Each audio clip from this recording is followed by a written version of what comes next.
was talking now, I was thinking about Maimonides' description in the introduction that most of us are living in a very dark night. And sometimes there are lightning flashes. And some people once in life get a lightning flash. Some have a more continuous lightning flash.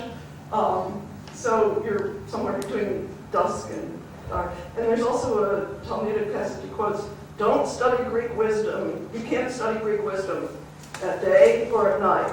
And the rabbi said, find a time between day and night. So that was really perfect for monks. I'm very happy to be here, and it kind of dawned on me, I guess I knew this, but this is my third time at the Montesquieu Forum, and I think it's really been, I'm very indebted to Stuart, to the Miller Center. It's really been decisive in a way with me, like when I think about the trajectory, it emboldened me to give a paper on the Bible, on Moses, and last year I was here, some of you were here, I spoke about the Philosopher King in Republic 6, with the thought in the back of my mind about this tradition, the Arabic tradition, who understood Plato's Philosopher King to be the prophet legislator, which made me take a little more seriously than I ever had before, whether there might be something really serious to be considered about Plato's Philosopher King. And now on to Moses, as you say again, Maimonides, there's another proverb. From Moses to Moses, there's none like Moses. So, this is, I don't know if you've looked at this book, it's a very, very crazy, labyrinthine, the most labyrinthine book I've ever looked at. And this paper has turned into almost all footnotes, so I'm not sure where I should stop and alert you to, but anytime, almost every sentence, if you look up what he's always quoting, if you look it up, it sends you on a wild goose chase through the whole Bible and through the rest of his treatise. So we'll see how simple or complicated I can keep this. For example, I want to start with this epigraph. I hope you'll understand by the end of the paper why I begin with it. This is the last sentence of Maimonides' introduction to part 1 of the guide. And it goes like this. And after these introductory remarks, and you cannot believe how complicated that little formula turns out to be. I have another paper started on those 5 words. After these introductory remarks, I shall begin to mention the terms whose true meaning, as intended in every passage according to its context, must be indicated.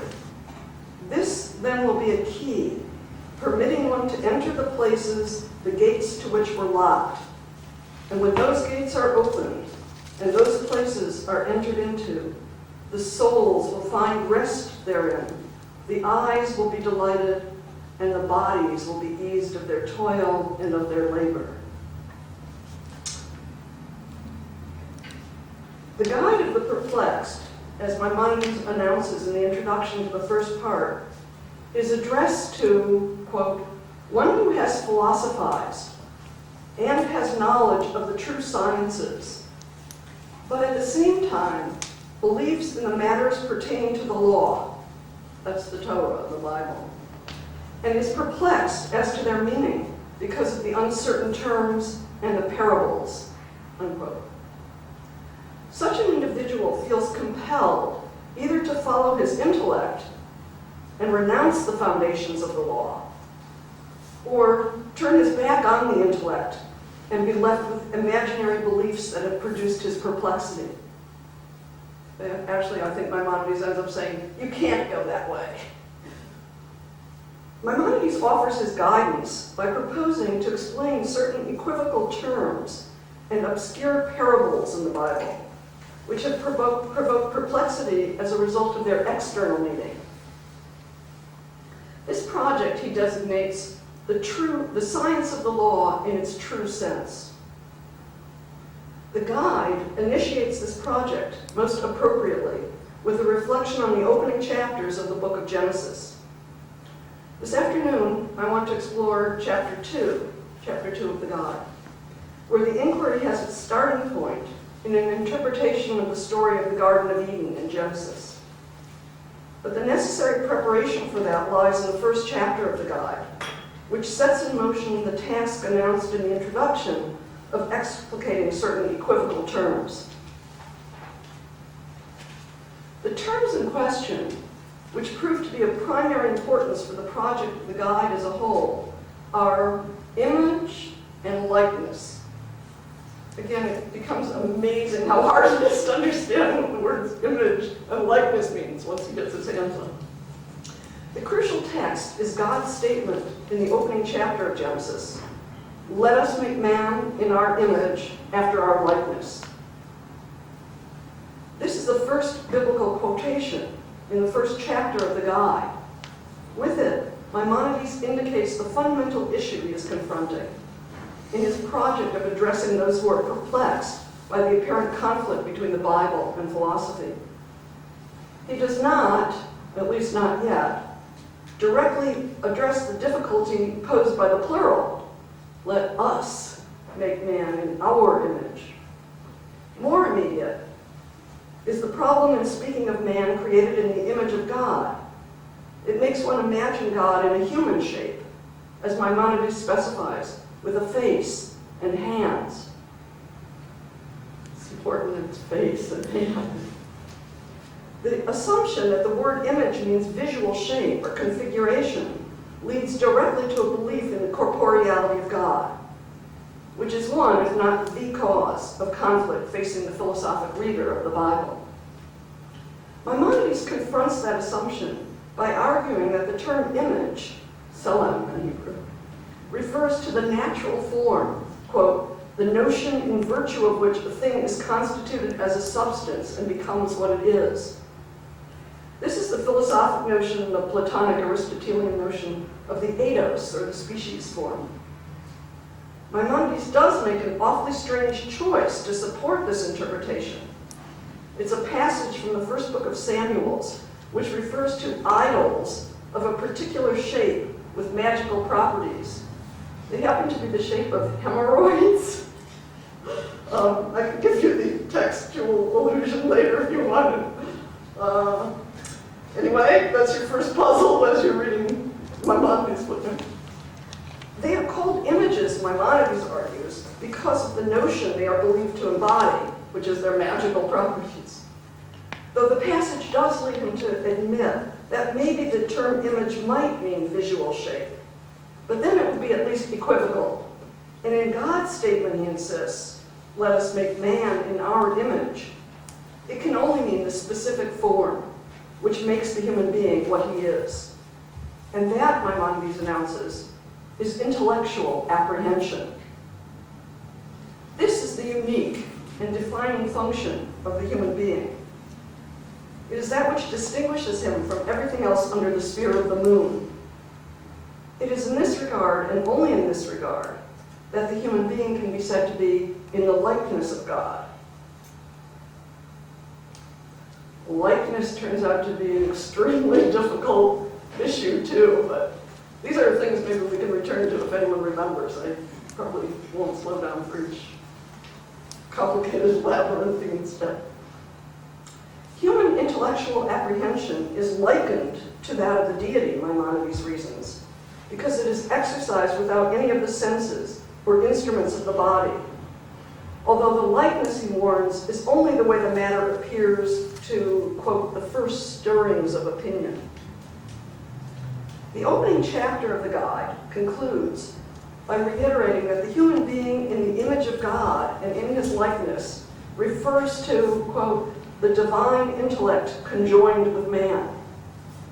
But Maimonides' warning against likening our intellectual apprehension to that of the deity has already raised the question of how to understand the nature of the human being and the conjunction of divine intellect.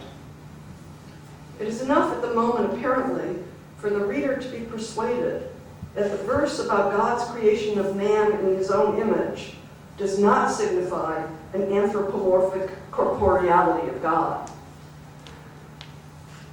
This interpretation that Maimonides has proposed of what it means for man to be in the image of God meets its first test with the story of the Garden of Eden in Genesis 2 and 3. How could a God who creates man in his image, after his likeness, if that really means in possession of intellect, prohibit the acquisition of knowledge, which is said to make the human being in the likeness of God. Maimonides introduces that challenge in the second chapter of the guide, in the form of what he calls a curious objection he claims was once presented to him. Before elaborating it, however, he pauses for one further linguistic reflection, this time about the word Elohim, the term that designates the deity. Every Hebrew, he claims, was aware that this problematic plural noun, so in other words, the most common word for God in the Torah is a plural. This plural noun, he claims, everyone knew, can also refer to angels or to the rulers governing the cities. Appealing to the authority of the Aramaic translator Onkelos, Maimonides asserts that it is the last sense, rulers governing the cities, that is intended in the verse, "And ye shall be as Elohim, knowing good and evil." Genesis 3:5. Now these are the words of the serpent, enticing the woman to defy God's prohibition against eating from the forbidden tree of knowledge of good and evil. Maimonides quotes this line in the mouth of the serpent. He carefully avoids God's confirmation of it after the deed of disobedience has been done.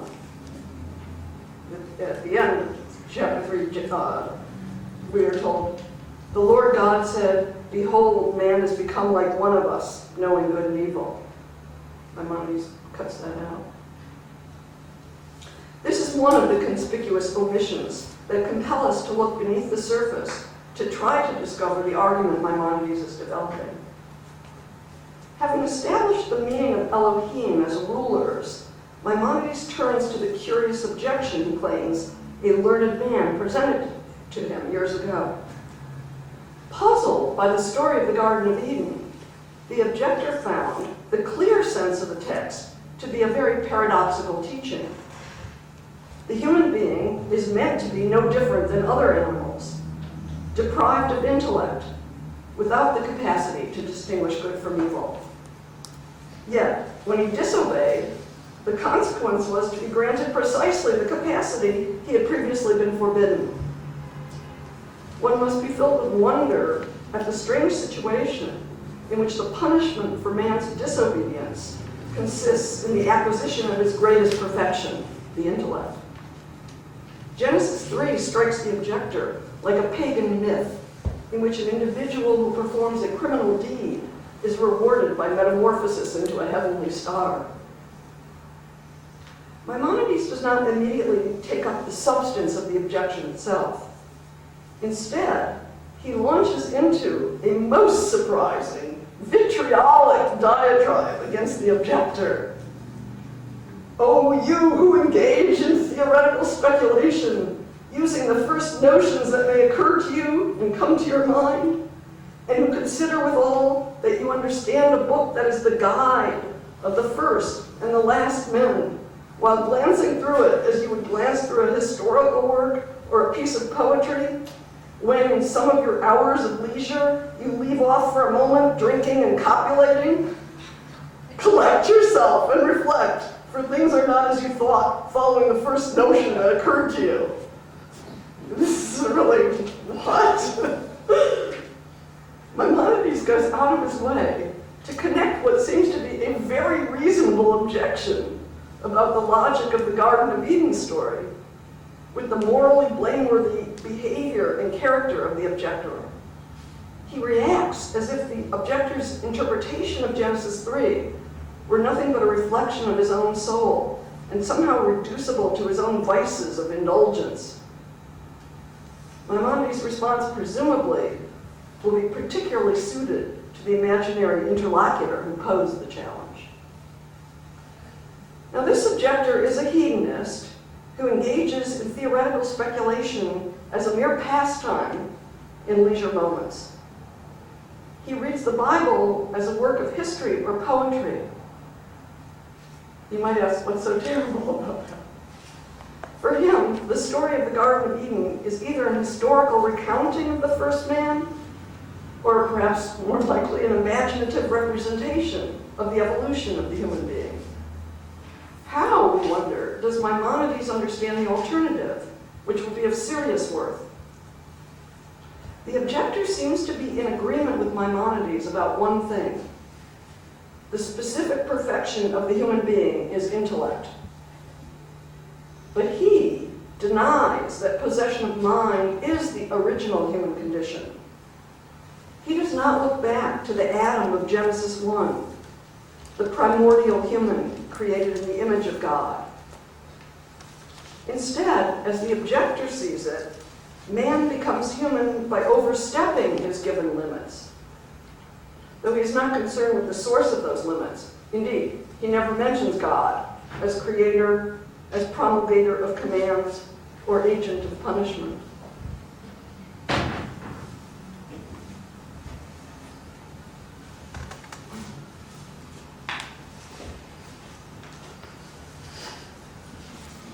He is intrigued by disobedience as the cause of man's acquisition of the intellect.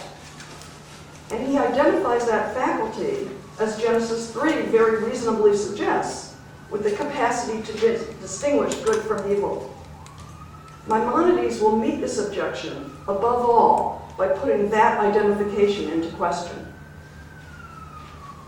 He begins by recalling the results of the linguistic analysis in chapter 1.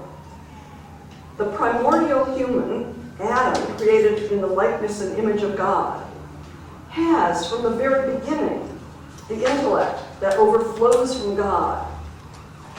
Man, in his original condition, is most perfectly human because he is more than human. Besides, Maimonides reasons, none of the beasts is issued any commandment. To support his claim that it is only a being with intellect to whom a commandment would be given, Maimonides recites from Genesis 2.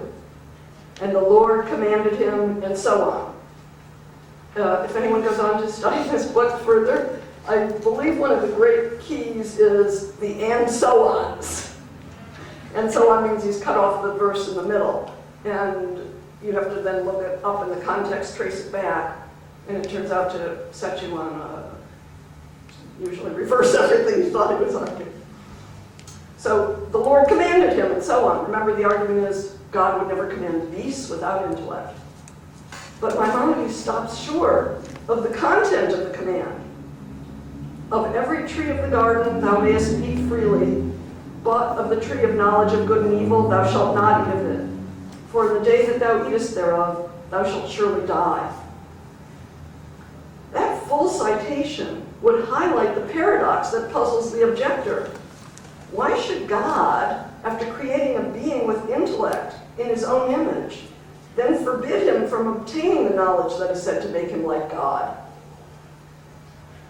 I should also add that by cutting it off where he does, Maimonides also suppresses the whole issue and theme, which I believe is lurking in his whole account, of mortality. Now, it may be true that a commandment would not be issued to irrational beasts or beings without intellect. But as Maimonides argues vigorously elsewhere, a commandment cannot be issued to the intellect.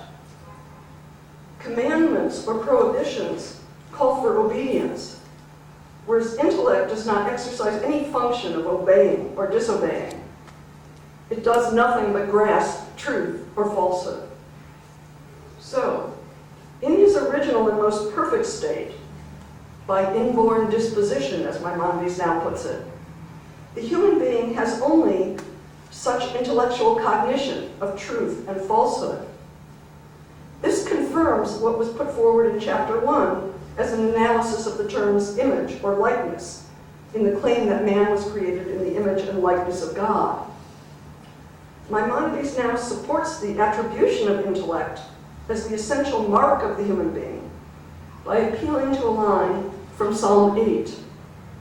Thou hast made him but a little lower than Elohim. Now, this wouldn't be so surprising, seems to kind of make sense, except the chapter had begun with Maimonides asserting that for the human being to become like Elohim in knowing good and evil means to become like the rulers in the cities. At this point, man defined by intellect who is but a little lower than Elohim must mean a little lower than God. Or perhaps, in accordance with another possible sense Maimonides found for Elohim, the angels. Now, of course, the angels, you find out many pages later in the guide, are the Aristotelian separate intellects. I also thought this is kind of interesting. The psalm he's quoting is already, if you look up the psalm, is already so much in touch with the paradoxical nature of the human being. It goes like this: when I behold the heavens, the work of thy fingers, the moon and the stars which thou hast established, what is man that thou art mindful of him? What is the son of man that thou thinkest of him? And yet, thou hast made him but a little lower than the angels, and hast crowned him with glory and honor. So we really did find a biblical passage that I think is perfect for this purpose. In the original and most perfect condition, Maimonides elaborates, the human being would have no faculty engaged in consideration of the generally accepted things. Now, he's referring there to, some of you may find this familiar, Aristotelian endoxa. That means opinions that are, general opinions that are accepted either by everyone, or by the majority of people, or by the wise. I'm learning a little tiny bit of Arabic slowly. Al-Mashura, is that right? Mashura. I'm going to call it. No capacity for these kind of opinions. Hence, in that primordial state, there was no access to judgments of the noble and base, or beautiful and ugly. It is, I believe, of great import, as we shall see, that these are different terms than those put in the mouth of the objector when he identified intellect with the capacity to distinguish good and bad. We're going to get back to that. Judgments of beautiful and ugly, or noble and base, which are the subject of Aristotelian endoxa, have no place then in our original state. Even the most obvious case, Maimonides observes, uncovering the private parts. In the words of Genesis 2, and they were both naked, the man and his wife, and were not ashamed. So, is everyone following me on that? Because you'll be lost after that. The first consequence of the opening of their eyes is the experience of shame. That experience, as Maimonides interprets it, immediately marks the loss of pure intellection of truth and falsehood, and its replacement by the lens of noble and base. The fall of man consists precisely in this transformation of our cognitive capacities. According to the book of Genesis, the cause of the transformation of the human condition is an act of disobedience, man's violation of the divine prohibition against eating from the fruit of the tree of knowledge of good and evil. That act, Maimonides explains, took place when the human being, quote, inclined toward the desires of the imagination and the pleasures of his corporeal senses, unquote.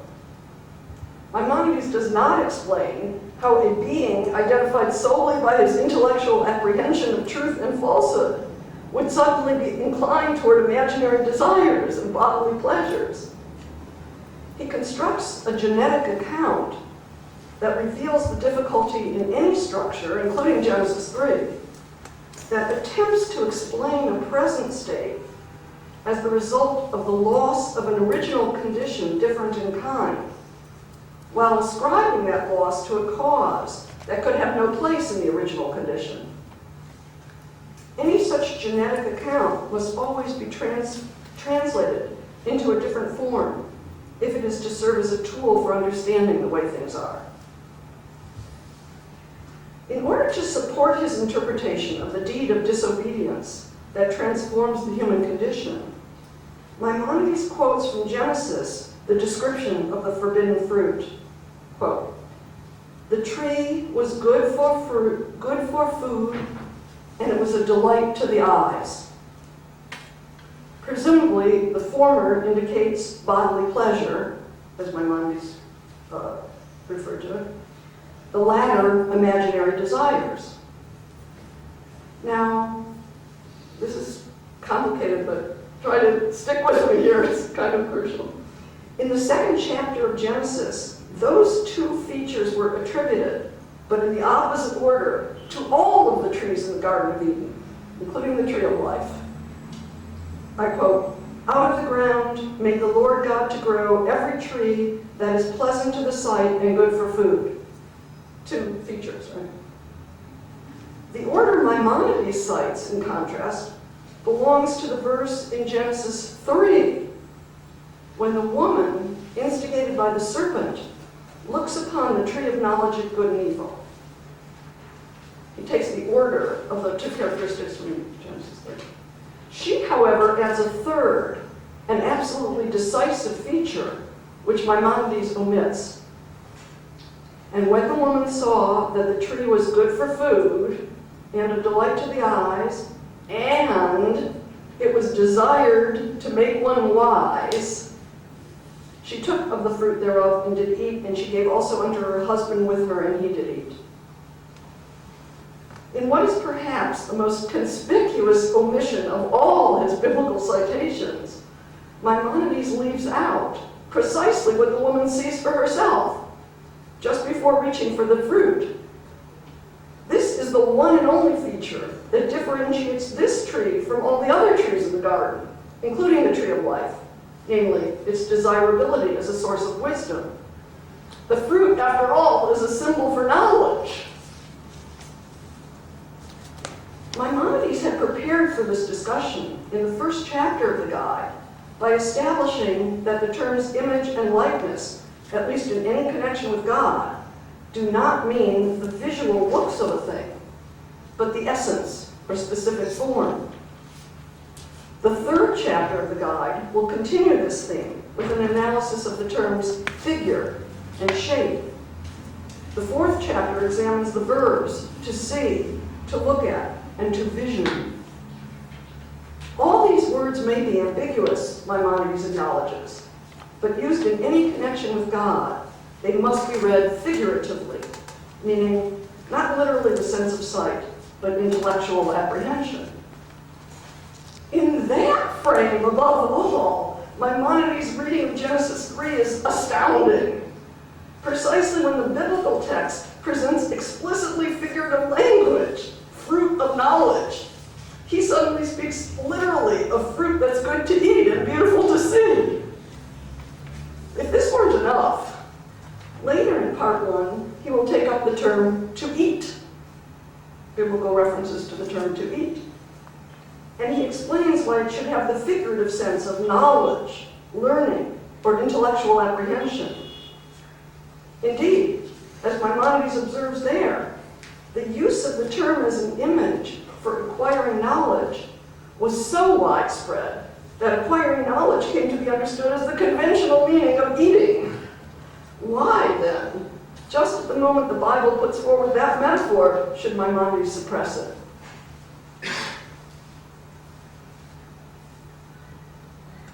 Maybe I should add one other thing that one of you can figure out, which I've failed to figure out. Eating also has the very negative sense of consuming with anger and destruction, which he also quotes many passages referring to God in the eating chapter, like being eaten away.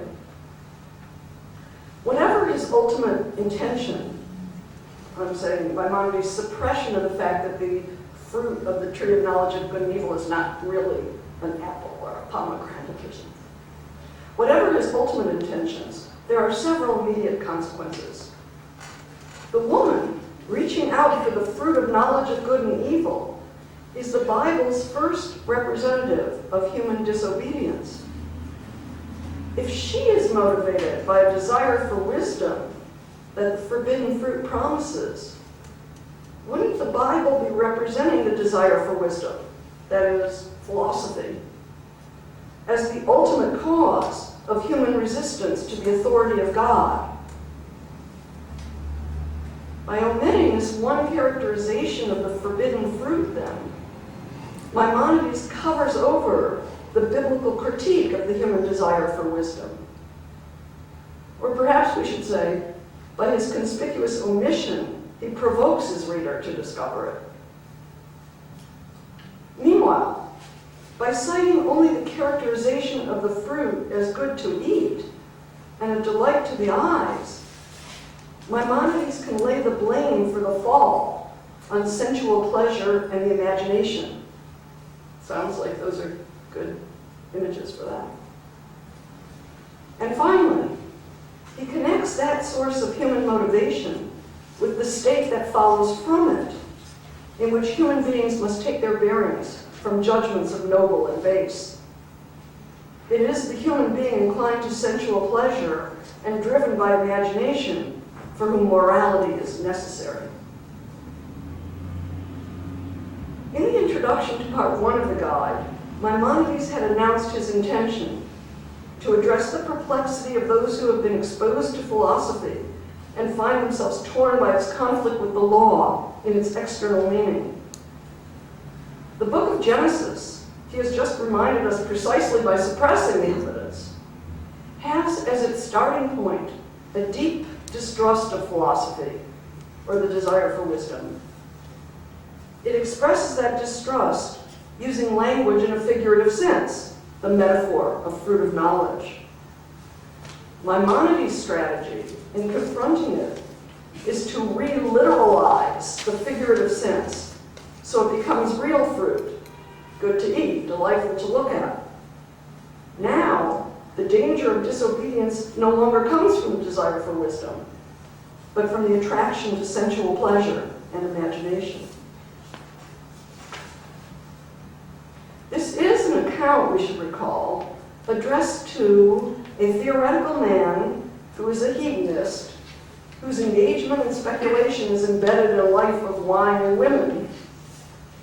Now, in that light, Maimonides' own interpretation might sound as if it is supposed to provide a moral lesson to an audience in need of it.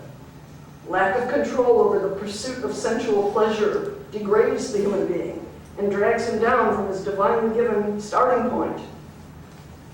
From the perspective of morality, acting on the inclination to bodily pleasure and imaginary desire looks like a deed that must be punished. And judgments of noble and base provide the grounds and perhaps the medium of that punishment. But I would like to suggest, in calling attention to the particular audience for whom that perspective is fitting, Maimonides asks his reader to stand back from it. And from that distance, his account becomes not a moral lesson, but an analysis of morality. The inclination to bodily pleasure and imaginary desires are the features of human nature that make it imperative to take bearings from judgments of noble and base, as transmitted by common opinion. Maimonides has distinguished in the form of his genetic account 2 modes of consciousness. Intellectual apprehension of truth and falsehood on the one hand, generally accepted opinions of noble and base on the other. These 2 modes might seem to be appropriate in different spheres. Let's say natural science versus moral judgments of action. But Maimonides presents them as 2 ways of seeing the same phenomena, completely incompatible with one another. The very same thing that human beings saw before appears after eating the forbidden fruit in a new light. Quote, "And the eyes of them both were opened, and they knew they were naked." The new light is the sense of shame, which was altogether absent from the original human condition. What was previously merely a matter of fact now manifests itself as base or ugly, according to the generally accepted things. The inferiority of this kind of judgment, in comparison with propositions that deal with truth and falsehood, is treated in this analysis, as one scholar puts it, with, quote, a vehemence which has no parallel in the Aristotelian tradition prior to Maimonides. That scholar is Shlomo Pinas, the translator of the Chicago volume, and he really does go through all the scholarship and show you that nobody is this extreme. In other words, in separating out the generally accepted things from intellectual cognition of truth and falsehood. So sharp with that dichotomy. And yet, this supposedly inferior state does bring with it a certain self-awareness that had been absent before. At this point, Maimonides observes, man, quote, knew how great his loss was, what he had been deprived of, and upon what kind of state he had entered, unquote. The defectiveness that is experienced as shame on the basis of generally accepted opinions evokes at the same time a response that is altogether different, an awareness of a lack. I would call it knowledge of ignorance.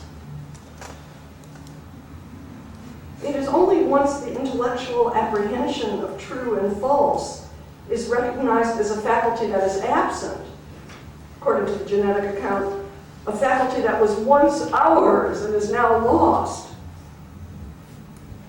that it can become an object of aspiration. Man now knew, as Maimonides announces, the state he had entered, hence, it is said, quote, and ye shall be like Elohim, knowing good and evil.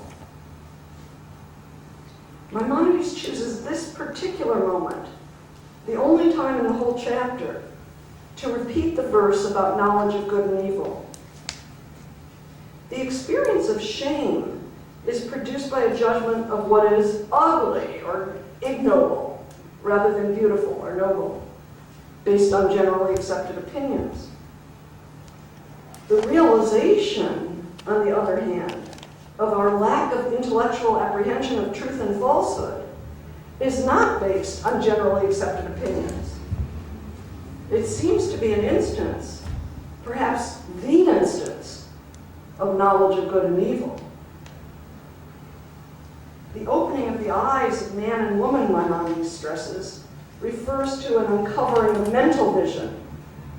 They had eyes before. This is a new mental vision, as he puts it. Among the verses Maimonides cites in support, and he cites many verses, which is another one of these huge puzzles. Among the verses he cites in support is a line from Isaiah, then the eyes of the blind shall be opened. I was amazed to discover, because remember, this is supposed to be the fallen state now, right? They've fallen from pure intellectual cognition. And then the eyes of the blind shall be opened. This same line that Maimonides cites here in chapter 2, supposedly to illustrate the fall into generally accepted opinion, he will quote at the very, very end of the guide, after expressing his hope that through sufficient reflection, his reader will grasp all his intentions, and God will grant what he promised, quote, then the eyes of the blind shall be opened, and the ears of the deaf shall be unstopped. So this line that was supposed to be the sign of their fall is his summation, quoted again in summation, of what his deepest hope for what the guide will open up for us. Maimonides began the chapter by interpreting the line, and ye shall be like Elohim, knowing good and evil. He never quoted God's confirmation of that achievement. Behold, man has become one of us, knowing good and evil.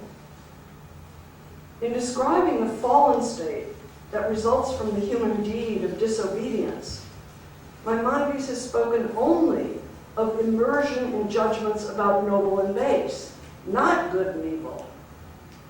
Translators and commentators, even when noting that the Arabic terms for the two pairs are different, typically seem to assume that the two positive terms, good and noble, or the two negative ones, bad and base, are being treated more or less synonymously. And the text admittedly invites that assumption. We can come back to this later, but let me just mention the way Maimonides puts this. He says, our language, Hebrew, our language distinguishes truth and falsehood from fine and bad, which it expresses by the terms tov and ra, which mean good and bad. That's too complicated to follow. Let's come back to it later.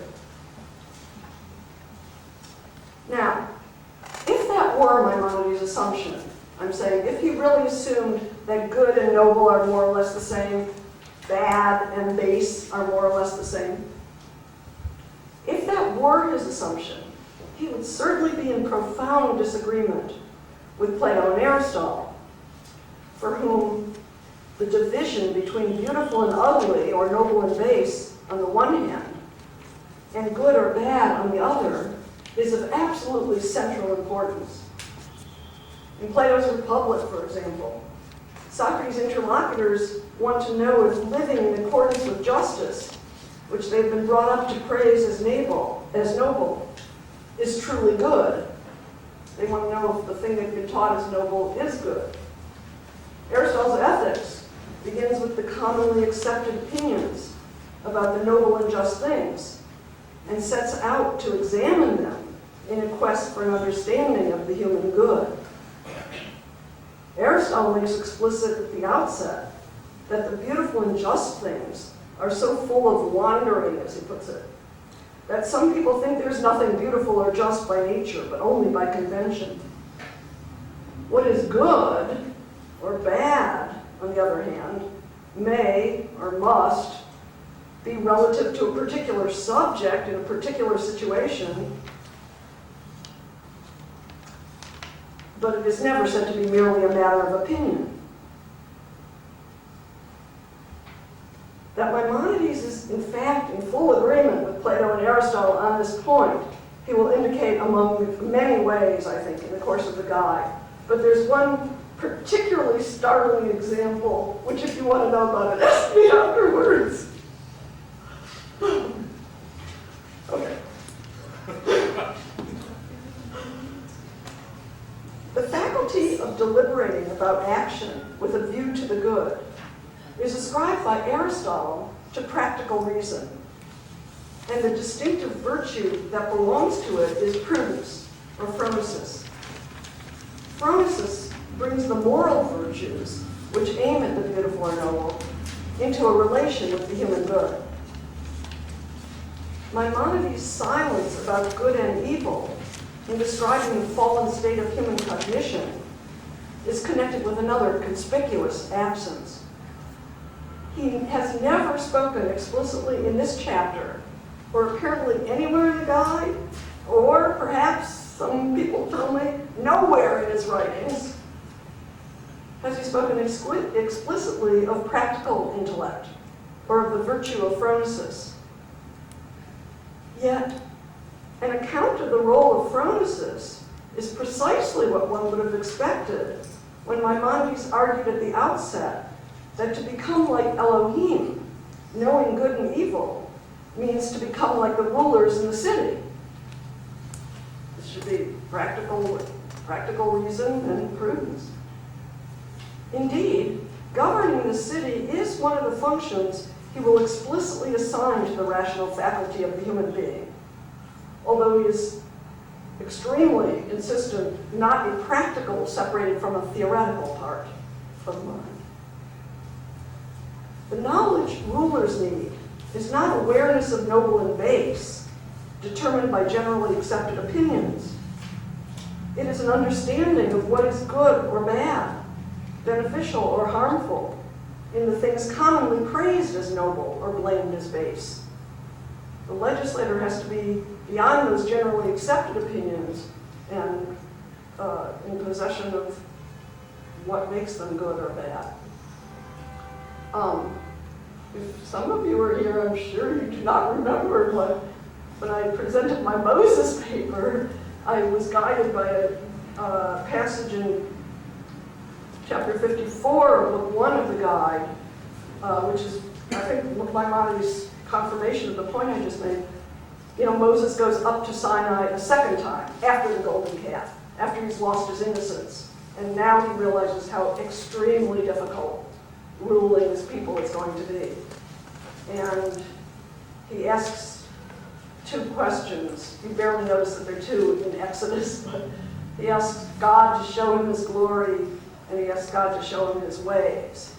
And Maimonides devotes a whole chapter to distinguishing those 2 questions and arguing that when Moses asks God to show him his ways, here's how he puts it: this is the knowledge he needs to guide his people. And Maimonides puts these words into Moses' mouth. A people for the government of which I need to perform actions that I may seek to make similar to thy actions in governing them. So the ways of God is, as I take it, a kind of knowledge of good and evil that Moses is, according to Maimonides, telling God he needs if he's going to play his role as legislator.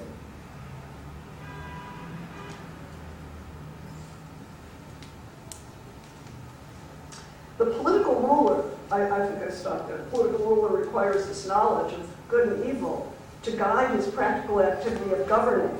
Perhaps opinion is sufficient, in particular, opinion derived from the law. But the mutually exclusive and jointly exhaustive dichotomy Maimonides has supposedly established by means of his account of the fall between the activity of intellect in grasping truth or falsehood on the one hand, and morality in its concern with noble and base on the other, has no place for rulers in the city in their need for knowledge of good and evil. It fails to make a place at the same time for the theoretical inquiry into the question, what is the human good? This dichotomy between pure intellection and generally accepted opinion is undercut, though, by the very glaring omission Maimonides has pointed to in the course of the account, namely, the knowledge of good and evil. It doesn't fit, I'm saying, on either side of that dichotomy. The knowledge of good and evil isn't pure intellection of truth and falsehood, but neither is it just generally accepted opinion about noble and base. He's glaringly called our attention to suppressing the very knowledge which is the theme of the biblical text under consideration. Maimonides had introduced the guide as, quote, the true science of the law. The law lays down what is to be regarded as noble or base, beautiful or ugly. But it does so for a purpose. It would be good or bad to the extent that it fulfills its purpose. The guide culminates with an inquiry into the purposefulness of the divine law, which is found to have a twofold end. It is concerned with the welfare of the soul through its transmission of correct opinions, and with the welfare of the body through its recognition of ways of living together, regulation of ways of living together, either through the abolition of mutual injustice or through the acquisition by the individual of moral qualities useful for life in society. That's Maimonides' summary statement of his account of the purpose of the law, the ends it's serving. In its final part, the guide embarks on the task of investigating the commandments in light of those ends. Now, to examine the law in this way is not directly to disobey it, But neither is it simply to submit to its authority. It seems to be a quest for knowledge of good and evil, driven by a desire for wisdom. This is knowledge that is not immediately given. It is not in our nature, nor is it fruit dangling before us that we can pluck, reach out and pluck. One must seek it by the sweat of one's brow, among the thorns and thistles. Like the human condition, once man and women are expelled from the Garden of Eden, as Maimonides describes it at the very end of the 2nd chapter. Here, I confess, I find myself at a standstill. I really wish chapter 2 ended there. I think I'm following along. I feel that I might have gotten on his wavelength for a moment, but something goes haywire at the end. My only consolation is that this is chapter 2. There's still 176 chapters left. So, okay, chapter 2 seems to end on a much darker note than the suggestion I've been trying out. Namely, just to make sure you're with me, that this knowledge of good and evil is really the whole quest of the 3 parts of the guide. But the chapter ends in a darker way. After an elaborate sequence of passages from the end of Genesis 3, which goes something like this: in the sweat of thy brow, and so on. And the Lord sent him forth from the garden of Eden to till the ground, and so on. Thorns and thistles shall it bring forth, and so on. You have to look up each of those passages and see what he's looking at. In this elaborate sequence of passages at the end of Genesis 3, through which Maimonides describes man's painful labor by the sweat of his brow among the thorns and thistles, compelled finally, quote, to eat the grass of the field. Maimonides adds as an explanation a line from Psalm 49, quote, Adam, unable to dwell in dignity, is like the beasts that speak not, or in a common translation, like the beasts that perish. I think the Hebrew word means literally to be silent, so you can see how it got associated either with non-rationality or with death. In the movement, then, from Adam in the image of God to Adam like the beasts that speak not, man in his humanity seems to have utterly disappeared. Is this the human being deprived of intellectual apprehension of truth and falsehood, but at the same time not yet guided by the law, like the human race in Genesis, destroyed by the flood? Or does man only look bestial from the standard of what he has supposedly lost? The imagined primordial condition of a life lived in pure intellection of truth and falsehood? Must that standard be corrected, then, by the pursuit of knowledge of good and bad that lies ahead in a guide? That path, then, would be Maimonides' version of a Socratic second sailing, taking to the oars when the winds fail. And in that case, what is absent from the speeches, at least in chapter 2, would be present in the deed of the guide of the perplexed. Still, Maimonides' ultimate paradox, perhaps, is a provocation of our own efforts that could lead, as he seemed to promise, to an opening of the gates, entering into places in which the souls find rest, the eyes are delighted, and bodies eased of their toil and labor. Sounds like back into the Garden of Eden. Thank you.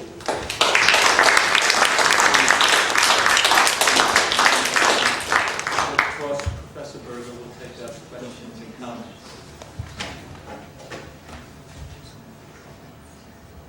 You want to know my example of the difference Yes, between what bad is the and- example of the difference between wanna good read and it? noble? You have it? I have it, but no, go ahead. Let's see, really, actually, quote the whole thing. You do. It's 3:8. Where do I have it? Page. Okay, I got it. This is after, oh, I didn't even talk about the chariot and the secrets of the donor. I left a lot of chapters 1 through 7 in book 3 have a very important significance. Then, in chapter 8, he turns to bodies that are subject to corruption, generation and corruption. And it's all about bodies, and then he gets into the activities that corrupt human beings. And at one point he says, he's talking about there are certain activities that we are indispensable, necessary, like eating. And his standard claim that you have to confine yourself to what is most useful and not to pleasure. And then all of a sudden comes this passage. As for gatherings with a view to drinking intoxicants, you should regard them as more shameful than gatherings of naked people with uncovered private parts who excrete in daylight sitting together. In daylight sitting together. When does that happen? I'm not familiar with those parties. Even in Tulane? I don't get around much. Isn't that hilarious? What in the world is he talking about? But his explanation, I think it's sort of serious. He says, for excreting is a necessary thing.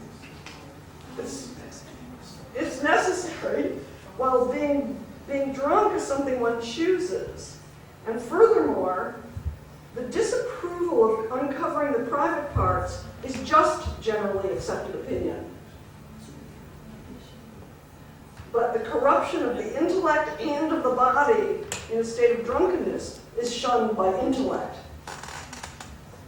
So, I don't know what's going on, but I always feel this way, like on very shaky ground. But I do think that it is, in a way, a very crazy but serious example of the difference between base and bad.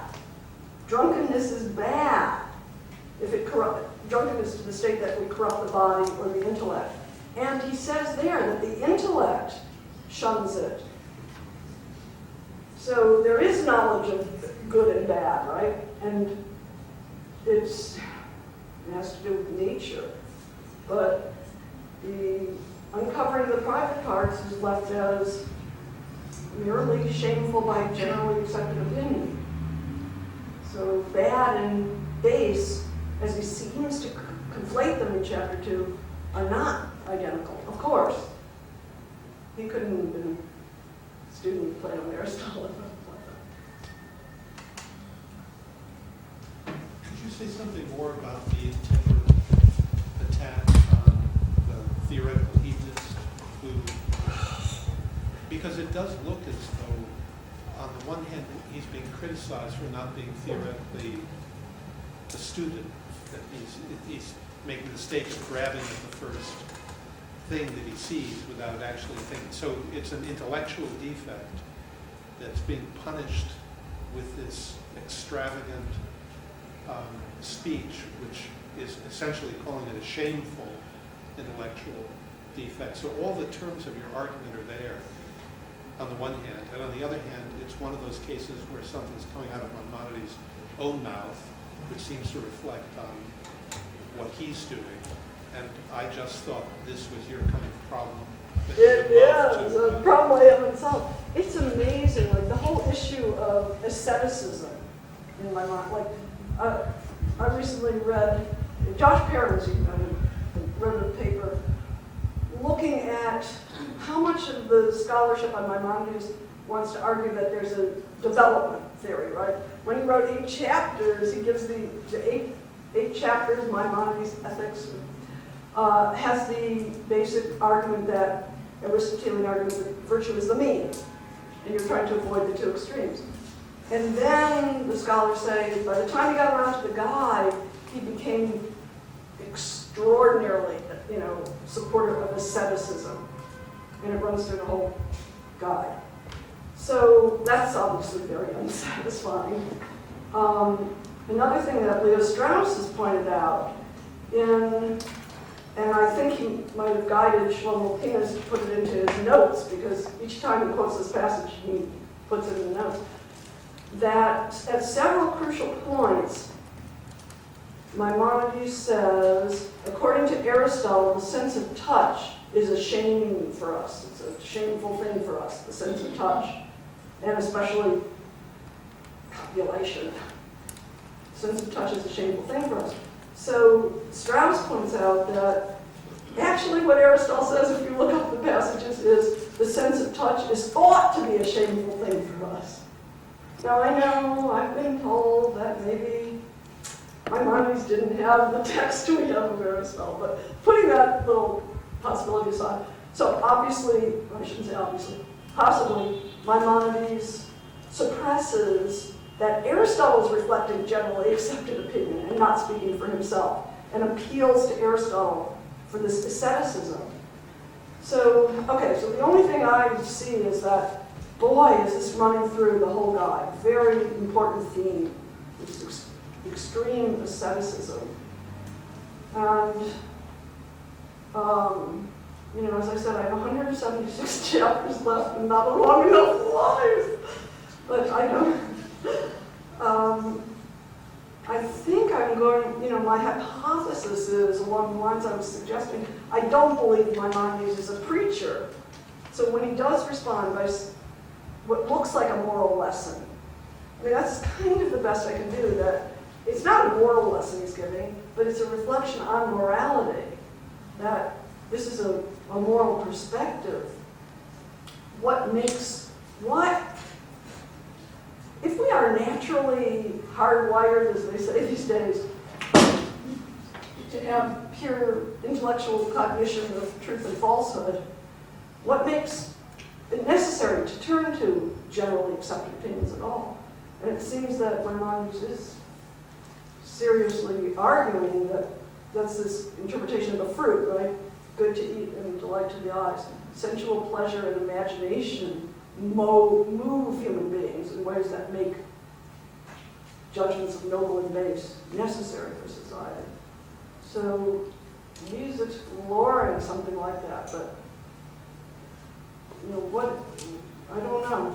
I think I do see it's so important. It doesn't let up with it.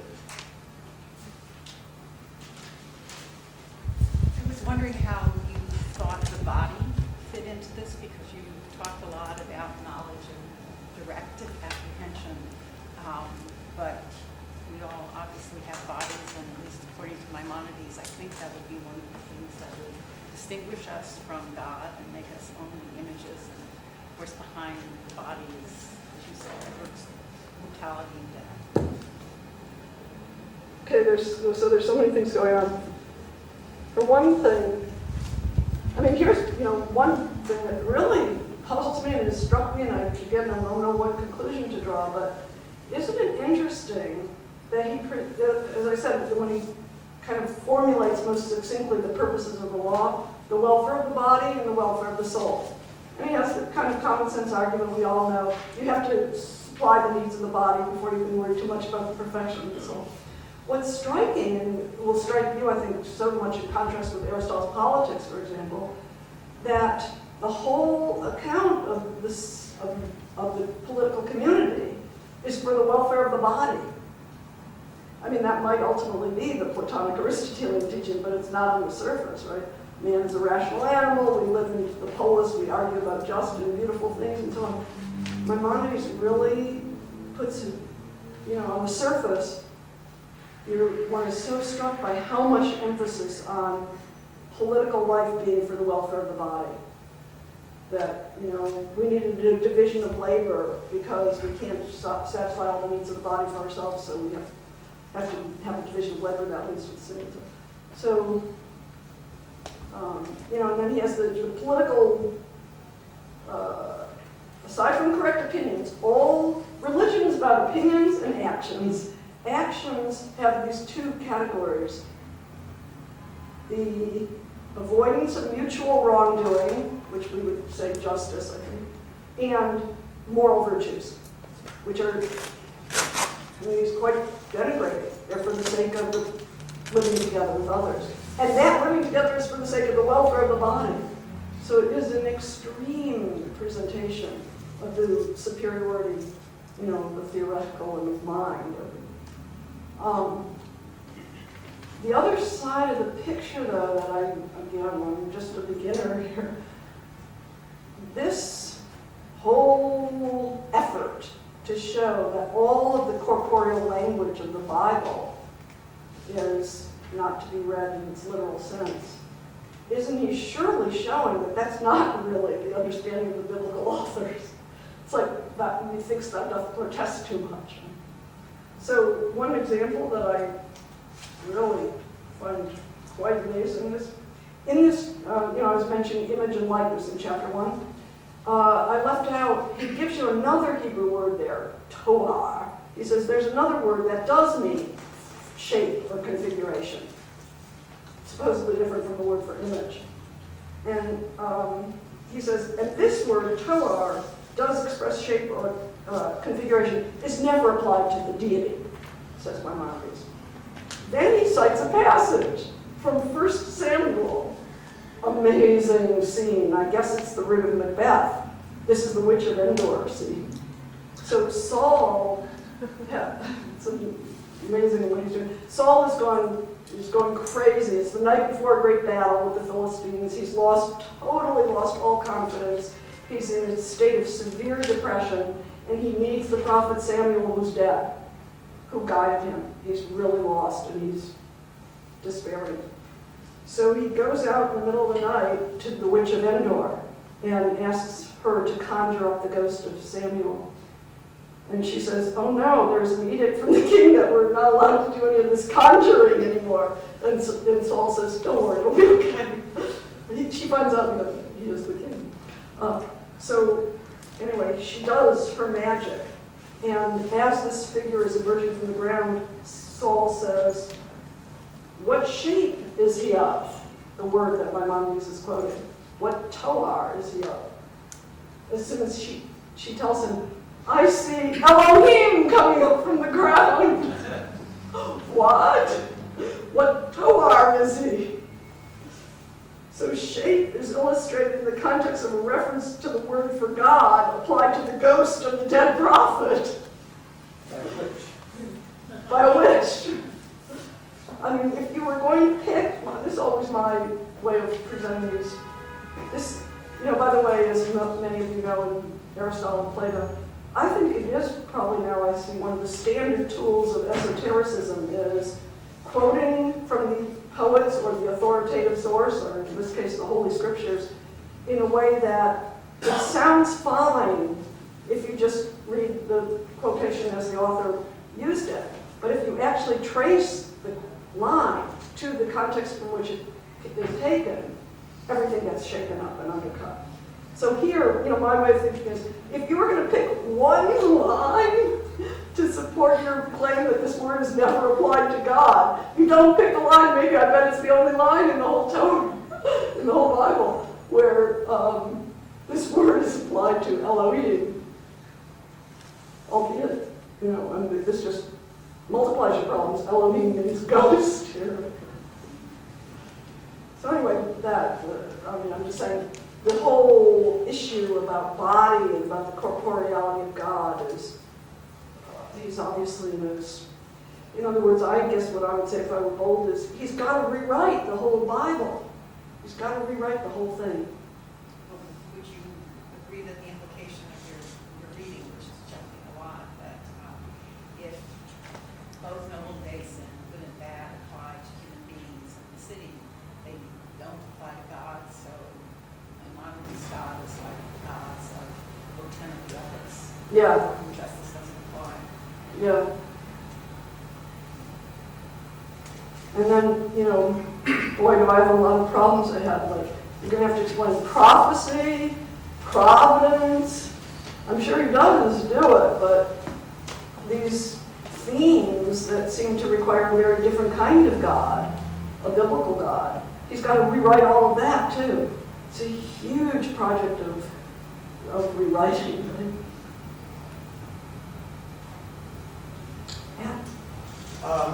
You called attention to the reference to Psalm 8. that man is referred to as only slightly lesser than Elohim. Yes. Then shortly after that, after man has fallen, he has knowledge of good and evil like Elohim.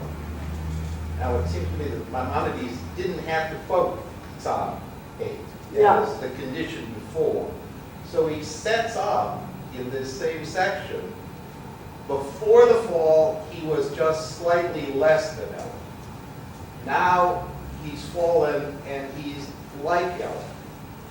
And it is almost as though he's calling attention to the condition that man is in may not be quite so bad, despite what he goes on to say.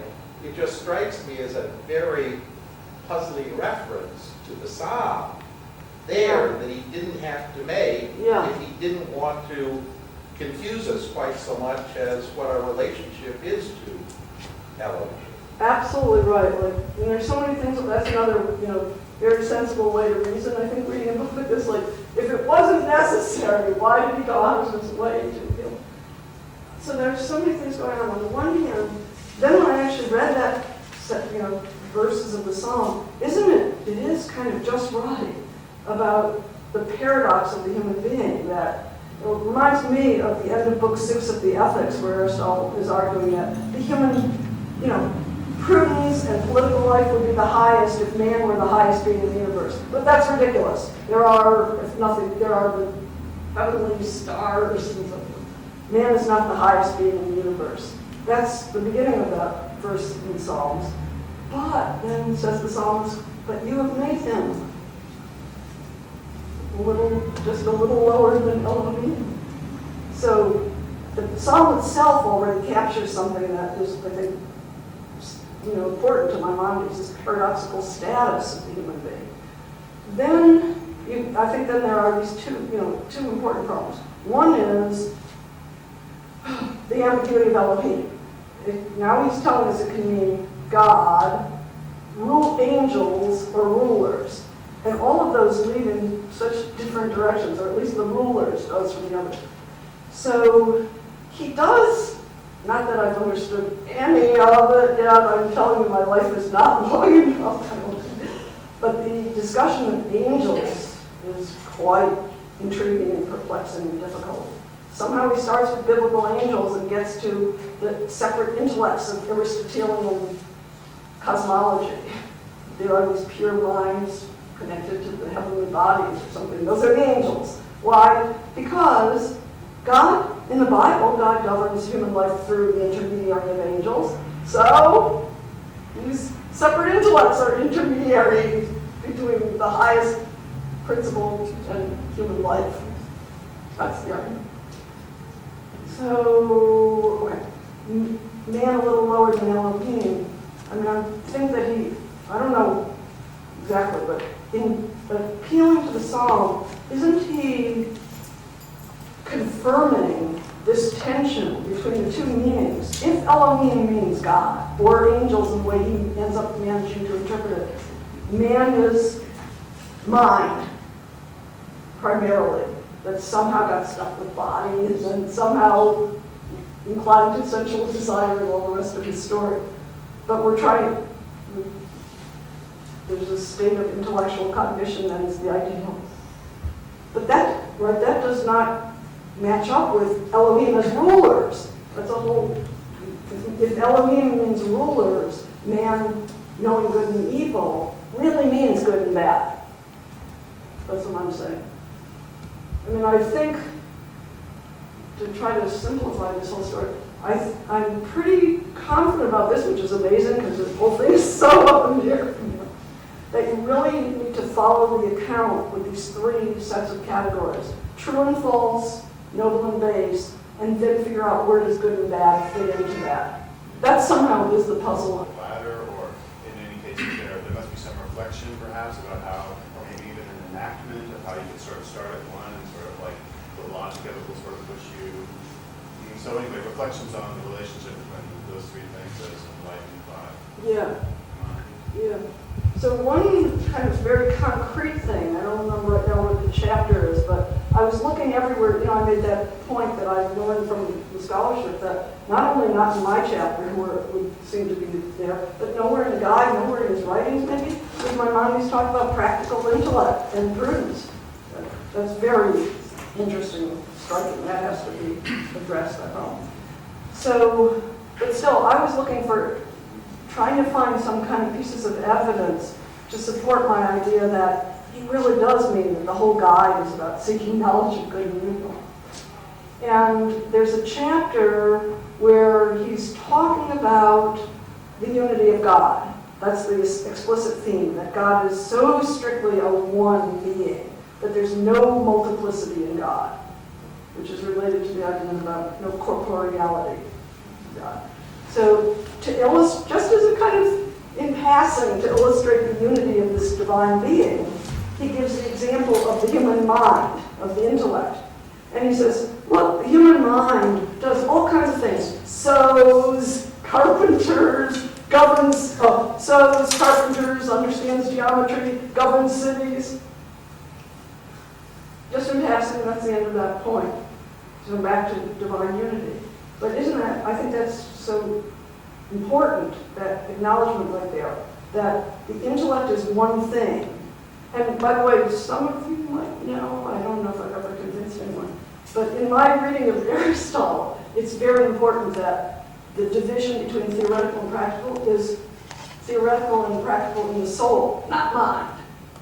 I think Maimonides got this from Aristotle. Mind does not divide the whole of parts. In any case. So that's just like a sort of starting point, but it's kind of interesting. The mind is one, and one of the functions is practical reasoning, but another function is theoretical. They have to be connected, and there are two agents and two subjects engaged in them. One, just to remind you, because I think you'll remember, the other side of the picture is, I think that the whole, if noble and base is expressed through the law, the judgments of noble and base is the substance of the law. His whole task, I think, in book 3, in part 3, is to examine the law and see where it matches to good or bad. Can he do it? In other words, can he find reasons for the laws? And obviously it's going to take a lot of strain in certain cases. But so they do all three have to be intricately connected.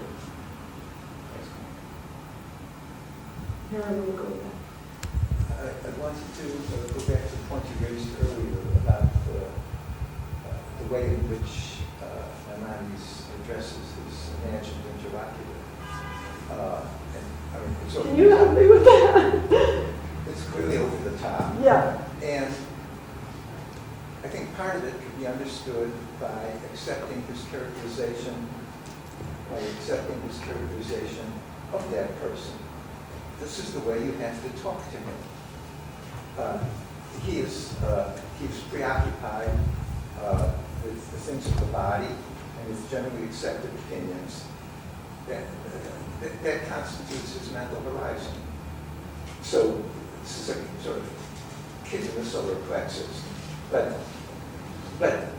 the extremism that he displays there in that chapter, and not just in addressing them, but in the argument as he raised it in 1, 2, I think is not put on, but could at least tentatively be accepted straight. In the beginning, by this account, man, Adam and Eve, were pure intellect. They were only concerned with true and false. They didn't have to work or do anything. Everything was ready for the picking. Okay. So they could concentrate on the big thing. At a certain point, they get seduced. And the fall, if you want to use that kind of language, it's not the Jewish. No, I hate to use it. But we all understand what we mean. Yeah. The fall, so to speak, is to become preoccupied with generally accepted opinions about better and worse, good and bad, noble and base. And in that sense, it's a blindness. That's to say, that which we first could perceive without any coloring. No intermixtures, no veils, no static, nothing. All now is only retrievable by very few, with very great effort, over a very long time. The Torah, in that sense, could be seen, as Maimonides describes it, and you alluded to it in part 3, as addressing people in that fallen condition. It's not addressing, some imagined little circle of philosophers. It's addressing human beings who live lives that we all live, with a lot of static.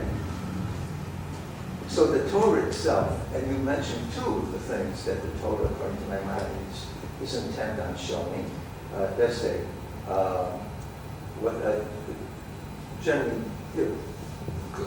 good moral habits, and Avoidance of mutual wrong. mutual wrongdoing. But the Torah also, according to him, states or indicates very tersely, but unmistakably, according to him, true opinions. Yeah. Now, true opinions we could just call them truths, but you'd have to be able to see them.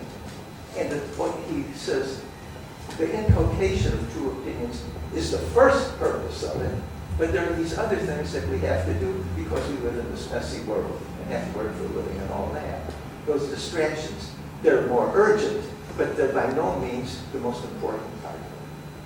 So in that sense, you could say the very proportions of the guide itself, of the work, to preoccupation with all these other things, with all these unsound opinions, and with political rule and so forth and so on, reflect the urgent, but with hints about what would you do with your life if you weren't totally immersed in all these necessities.